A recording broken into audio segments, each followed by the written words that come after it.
Kamusta mga paps? Dahil nagkabit tayo ng kill switch, nagka-check engine yung motor natin. Dahil pinilit natin mag-start na nakapatay yung kill switch para sa ignition. So yan, meron siyang check engine. Ngayon, tatanggalin natin siya. Imbes na pumunta tayo sa kasa, magbabayad pa tayo. Bumili na lang ako nito, OBD2 scanner. Ayan. Mura lang to, nasa 250 lang ata to sa Shopee o Lazada. Iano ko lang yung link sa baba. May kasama na tong rin, yan yung adapter niya. Bili kayo ng adapter pang Yamaha, 3-pin. Connect natin sa Mio gear natin. Or actually kahit anong motor to basta yung adapter mo tama, pwede mo siyang matanggal yung check engine. Para ma-check mo na rin kung ano yung ba't siya nag-check engine. Ngayon, turn on natin yung ignition. Start natin. Tapos, na-download ko na yung app dito. Pwede ito sa Android sa Apple. Ito, car scanner. Yan, next. Download nyo lang to sa Play Store or App Store. I-set up nyo lang yung apps pag bagong download. Ayan. Set up lang natin.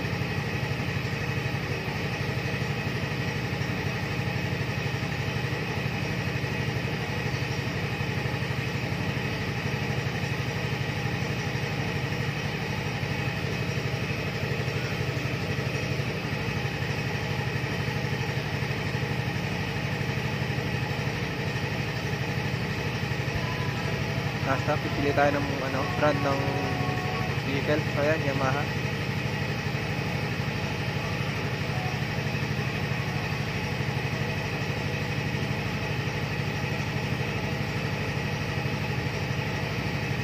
Okay. So, next. Una pala, magkukunik muna tayo dun sa kasi wifi to kumbaga naka-hotspot yung na yun. Kailangan yung phone natin, kukunik natin dun sa hotspot yung OBD scanner. Ayan. Mula tayo sa wifi settings, tapos hanapin natin yung OBD. Ayan, connect tayo sa wifi hotspot. Tapos babalik tayo sa app. Connect na tayo. Ayan, connecting na. Tayo lang natin. Ayan, connected na tayo sa ECU. Ayan, reading na ng fault codes. Tingnan natin kung sa ignition nga ba talaga yung ito. O sa ignition coil. Kasi dun tayo nagkabit nung kill switch Tapos i-start natin. Ayan nga, ignition coil. So, tama, accurate yung reading niya ng fault codes. So, antayin lang natin matapos mag-scan, tapos i-clear natin to. Tapos, pagka-clear natin, dapat mawala na yung check engine sa panel natin.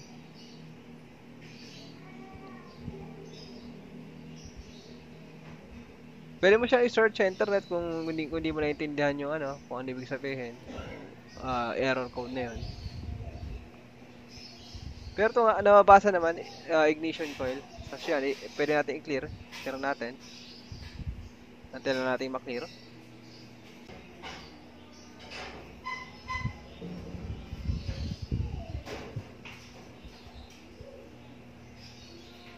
So, siya medyo matagal. So, ayan, i-testing natin kung wala na nga ba. Start natin yung engine. Start natin. Nawala na yung check engine. So, siya mga boss, legit siya, legit. Kaya sa magbayad kayo, bumili na kayo ng ganito.